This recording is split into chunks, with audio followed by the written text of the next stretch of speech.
مومن کی روح سے فرشتے کہتے ہیں اے پاک روح جو پاک جسم میں تھی، چل اللہ کی بخشش اور انعام اور اس نعمت کی طرف چل، اس اللہ کے پاس جو تجھ سے ناراض نہیں ہے۔ وہ راوی ہے کہ جب مسلمان اپنی قبروں سے اٹھیں گے اسی وقت فرشتے ان کے پاس آئیں گے اور انہیں بشارتیں سنائیں گے۔ مومن بندہ جب قبر سے اٹھے گا تو وہ دو فرشتے جو دنیا میں اس کے ساتھ تھے اس کے ساتھ پاس آتے ہیں اور کہتے ہیں ڈر نہیں، گھبرا نہیں، غمگین نہ ہو، تو جنتی ہے، خوش ہو جا، تجھ سے اللہ کے جو وعدے تھے پورے ہوں گے، غرض خوف امن سے بدل جائے گا، آنکھیں ٹھنڈی ہوں گی، دل مطمئن ہو جائے گا، قیامت کا تمام خوف وحش و دہشت دور ہو جائے گا، اعمال صالحہ کا بدلہ آنکھوں دیکھے گا اور خوش ہوگا۔ موت کے وقت قبر سے اٹھتے ہوئے ہر وقت ملائکہ رحمت اس کے ساتھ رہیں گے، سبحان اللہ، اور ہر وقت انہیں بشارتیں سناتے رہیں گے۔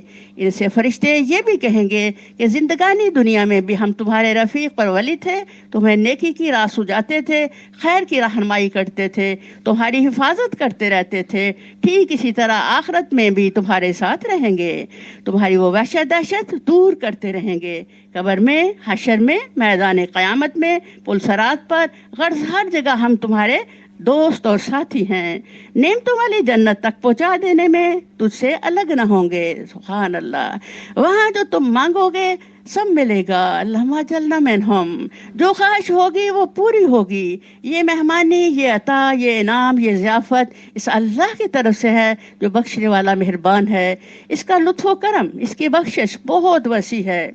حضرت سعید بن مسیب اور ابو ہریرہ کی ملاقات بازار میں ہوئی تو ابو ہریرہ نے فرمایا کہ اللہ کرے کہ ہمیں جنت کے باغ میں، جنت کے بازار میں ہم ملیں۔ حضرت سعید نے فرمایا کہ جنت میں بھی بازار ہوں گے؟ فرمایا ہاں، میں نے رسول خدا صلی اللہ علیہ وسلم سے سنا ہے کہ جنتی جب جنت میں جائیں گے اور اپنے اپنے مراتب کے لحاظ سے درجے پائیں گے تو دنیا کے اندازے کے مطابق جمعہ کے دن ایک جگہ جمع ہوں گے۔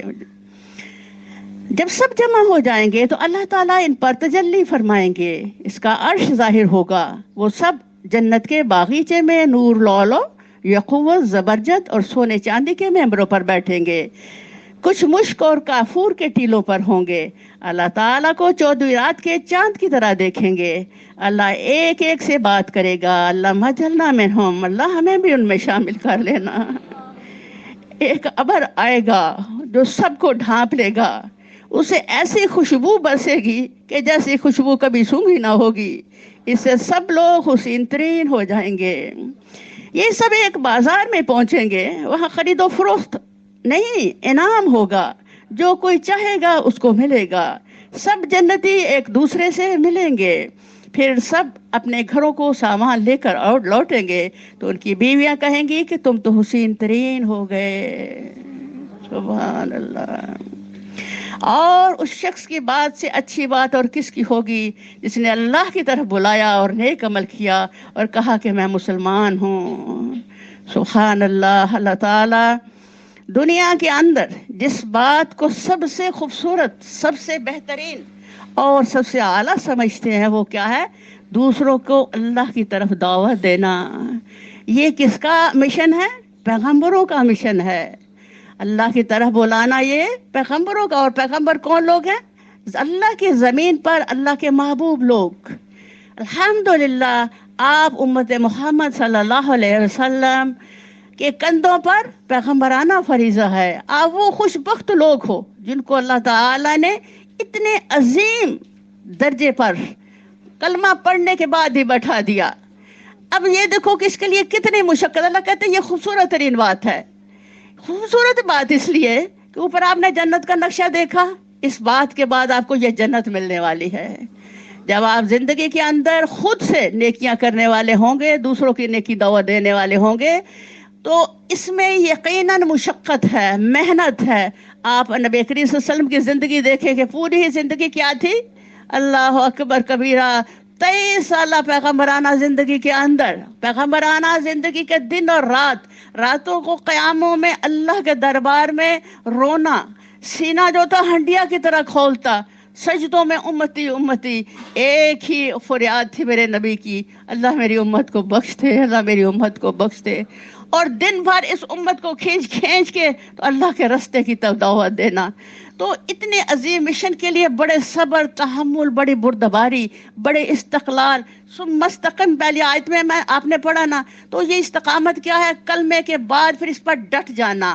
اللہ پہلی آیت کے بعد آخری آیت کو ملا کر کہہ رہے ہیں جب تم اس راستے میں ڈٹ جاؤ گے تو تمہیں عظیم جنت دی جائے گی. اور پھر آخر میں اللہ کہہ رہے ہیں یہ تم نے سب سے بہترین بات کی، کیا کہ تم نے لوگوں کو اللہ کی طرف دعوت دی. اب یہ دیکھو کہ یہ چیز قیامت کے دن ہمیں اللہ پوچھیں گے 5 حقوق قرآن کے ادا کیے تھے آپ نے، ایمان لائے اس پر اور اسے پڑھا، سمجھا، دوسروں کو دعوت دی اس کی. تو جب سکھایا لوگوں کو کیا کیا، یہ 5 کام کر لیے. اب اگر ہم کہتے ہیں کہ ہم تو یہ کہیں گے سب کچھ کیا ہے، لیکن کتاب اللہ خود شہادت دے گی، خود گواہی دے گی. نبی صلی اللہ علیہ وسلم فرمایا اگر کسی کے خلاف قرآن نے گواہی دی تو میں اس کو بھی چھٹا نہیں سکوں گا، اللہ سے چھڑوا نہیں سکوں گا. قرآن کی گواہی پہ ہی کل ہمارا حشر ہونے والا ہے. اگر قرآن نے کہہ دیا ہاں اللہ اس بندے نے میرے حق ادا کیے تھے تو الحمدللہ اس کا نور اور رحمت میرے ساتھ آج سے لے کے تو جنت تک پہنچے تک سفر کرے گا. اس سے پتہ چلا کہ دنیا کے اندر جو ہمارا سب سے ٹف، سب سے عظیم فرض ہے وہ کیا ہے کہ جو ہم نے اپنے کندھوں پر لا الہ الا اللہ کہہ کر، اب اوپر قرآن نے آپ کو بتایا کہ جم گئے، اور اس کی تشریح کر دی کسے؟ نبی صلی اللہ علیہ وسلم نے بھی، حضرت عمر نے بھی، حضرت علی نے بھی. بھائی اصل مقصد کیا ہے؟ جو آپ نے کہہ دیا بس، اب اس کے بعد کوئی گنجائش نہیں کہ آپ حالات اور ماحول کے رہے روز اپنا آپ بدلتے رہو، گرگٹ کی طرح رنگ ہی بدلتے، جہاں گئے وہاں کے ہو گئے، وہاں کے طریقے اختیار کرنے شروع کر دیے. نو، جو میرے نبی صلی اللہ علیہ وسلم کا دیا ہوا طریقہ ہے، جو نبی صلی اللہ علیہ وسلم کی دی ہوئی سنت ہے، اسی پہ مجھے ساری زندگی رہنا. مجھے گھر والوں سے ٹکرانا ہے، مجھے معاشرے سے ٹکرانا ہے، مجھے عزیز و اقارب سے ٹکرانا ہے. الحمدللہ ہر جگہ کیا ہوگا؟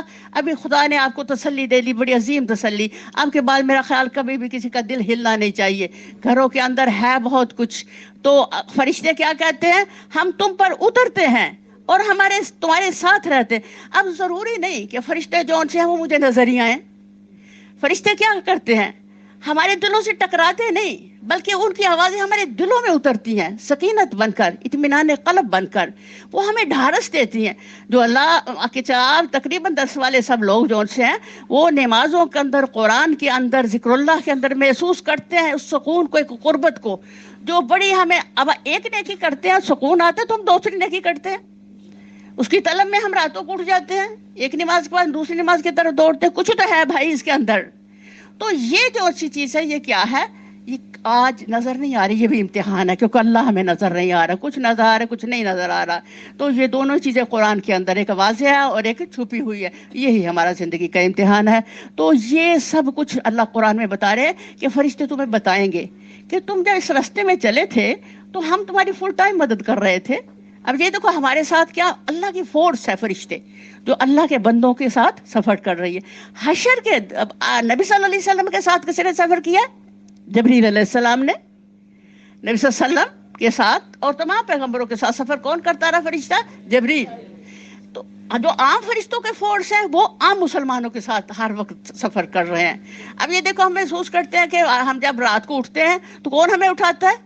فرشتہ اٹھاتا ہے. باقاعدہ اکثر محسوس کر لیتے ہیں اس کا لمس، اس کا سارا سکون اور ساری راحت محسوس کرتے ہیں الحمدللہ. تو جب آپ اس راستے میں چلتے جائیں گے تو آپ اس روحانی قوت کو محسوس کرتے جائیں گے. روحانی تقویت ہی اصل سرمایہ حیات ہے.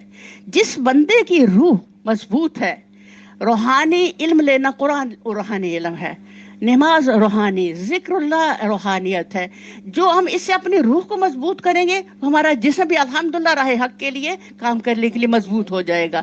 یہ ایسے ہی ڈولتا نہیں پھرے گا، جب چاہے نماز پڑھ لی، جب چاہے چھوڑ دی، جب چاہے قرآن پڑھ لیا، جب چاہے چھوڑ دی. ایسا نہیں ہوگا، بلکہ میری جو روح تقویت میں آئے گی تو میری جان ہی نماز کے اندر اٹک جائے گی. میں نماز کا انتظار کروں گی اچھے وضو کے ساتھ. میں قرآن جب تک پڑھنے لوں گی تو مجھے یوں لگے گا کہ آج بہت بڑا کوئی کام میں نے نہیں کیا، جیسے کوئی ناشتہ نہیں، کھانا نہیں کھایا. تو روح کو جب تک خوراک نہ لے لے، جسم جو ہے وہ سٹیبل نہیں ہوگا اس بندے کا جو روح کو خوراک دینے کا عادی ہو جائے گا. تو اللہ تعالیٰ اتنے خوبصورت انداز سے ہمیں موٹیویٹ کر رہے ہیں قرآن کی زبان میں کہ تم لوگوں کے اندر جو اللہ کے راستے میں چلے ہو آخری سانس تک. اب یہ دیکھو اللہ کا اعلان ہے کہ جن لوگوں نے اللہ کے لیے محبت کی وہ حشر کے دن اللہ کے عرش کے سائے میں جگہ ملے گی ان کو، جبکہ کوئی اور جگہ نہیں ہوگی. پھر اللہ تعالیٰ اعلان کریں گے یہ سب لوگ جنت میں چلے جاؤ جنہوں نے میرے لیے دنیا میں محبت کی تھی. اب یہ نہیں کہ آج میں نے آپ سے محبت کی، آج میں قرآن کی محفل میں بیٹھی، کل میں کہیں اور ہوں اور مجھے یاد نہیں کہ کبھی میں گئی تھی. نو، مجھے اللہ کے لیے آنا ہے قرآن میں، اور اللہ کے لیے آخری سانس تک اس سفر کو جاری رکھنا ہے. یہ ہے استقامت. قرآن تو استقامت کی بات کر رہا ہے. اصل سمجھانا قرآن کیا کہہ رہا ہے کہ تم لوگ جو اللہ کے راستے میں چلے ہو، اب تم کو آخری سانس تک چلنا ہے. یہ نہیں کل ہے تم کہیں اور گھوم جاؤ، تمہیں بھول جائے. کبھی میں قرآن میں بھی گئی تھی اور جیسی دنیا ویسے ہی اپنا رنگ نہیں اختیار کرنا. میں قرآن کا رنگ اختیار کروں گی، اللہ کا رنگ، اور ہمیشہ اسے اپنے اوپر دیے رکھوں گی اور ہمیشہ اسے احساس میں رہوں گی بھئی میری منزل کہاں ہے؟ جنت. اور وہ میرے ساتھ سفر کرے گی قرآن کے ساتھ، ذکر کے ساتھ، نماز کے ساتھ، اور اس روحانیت اور ان فرشتوں کے ساتھ. یہ فرشتے میرے ساتھ رہیں گے. اب میں بہت دفعہ آپ لوگوں کو بتا چکی ہوں کہ اس دنیا کے اندر یہ واللہ یہ دھوکے کا گھر ہے. دنیا صرف ایک تمہارا سچا اور سچا ساتھی ہے اور وہ قرآن ہے. اسے اپنا واقعتاً سچا دوست بنا لو، اس میں اپنی جان ڈال لو. اب ساری دنیا میری مخالف ہو جائے، گھر بار کے سب لوگ میرے مخالف ہو جائیں، اگر قرآن میری روح کے اندر ہے، میرا ساتھی ہے، میرے سینے کے اندر ہے، تو مجھے کچھ پرواہ نہیں. مجھے کبھی تنہائی محسوس نہیں ہوگی، مجھے دنیا کی دی ہوئی تکالیف محسوس نہیں ہوگی، کیونکہ میرے مرہم میرے ہی اندر موجود ہے. قرآن میری مرہم ہے. تو اللہ تعالیٰ میں کہہ رہے ہیں کہ تم لوگ جو اللہ کے راستے میں چلنے والے ہو، تمہیں گھبرانے کی ضرورت نہیں ہے، پریشان ہونے کی ضرورت نہیں ہے، کیونکہ میرے فرشتے ایوری ٹائم تمہارے مددگار ہیں، تمہاری ہیلپ کرنے والے، تمہیں سکینت دینے والے، تمہیں تسلیاں دینے والے. اگر کوئی ایک بندہ بھی تسلی دے دیتا ہے تو بندہ اپنے آپ کو اسٹیبل سمجھتا ہے دکھ کے وقت. تو فرشتے ایوری ٹائم ہمیں کیا کر رہے ہیں؟ تسلیاں دے رہے ہیں کہ یہ راستہ ایک کٹھن راستہ ہے بھائی، یہ آسان راستہ نہیں ہے، یہ پیغمبروں کا راستہ ہے. کہیں سے کہیں آپ کو کوئی نہ کوئی مسئلہ آئے گا، تو اس پر آپ نے کیا کرنا ہے؟ استقامت اختیار کرنی ہے. اس احساس کے ساتھ ایک حسین جنت میری منتظر ہے، اس احساس کے ساتھ کہ فرشتے میرے ساتھ میری حمایت کے لیے کافی ہیں، اور اس احساس کے ساتھ کہ الحمدللہ میرے اللہ اور میرے رسول صلی اللہ علیہ وسلم کے نزدیک پسندیدہ ترین راستہ یہ ہے، اور پسندیدہ ترین بات یہ ہے جس کی طرف میں لوگوں کو دعوت دے رہی ہوں. تو اللہ کہتے ہیں وہی سب سے بہتر. وہ تمہیں بہترین لوگ کون ہیں؟ جو قرآن سیکھتے اور سکھاتے ہیں. نبی صلی اللہ علیہ وسلم نے فرمایا اور قرآن نے بھی کہہ دیا یہ خیر البریہ ہے. جو کون سے خیر البریہ ہیں؟ قرآن والے لوگ، یہ خیر بہترین لوگ ہیں. تو اللہ تعالیٰ نے جس کو بہترین کہہ دیا انشاءاللہ وہ بہترین ہوگا. تو اللہ تعالیٰ اس رقوع کی ان آیات کی برکات سے ہمیں وہ سمجھ اور وہ فہم دے دے کہ ہم واقعتاً اس قرآن کے ساتھ، اس قرآن کی دنیا کے ساتھ جڑ کر استقامت اختیار کریں. ہمارے دل اسی میں اٹکے رہیں، ہمارے دماغ کے اندر ہر لمحے یہ سوچ ہو کہ ہم لوگوں کو یہ پیغام اللہ تک کیسے پہنچانا ہے. الحمدللہ.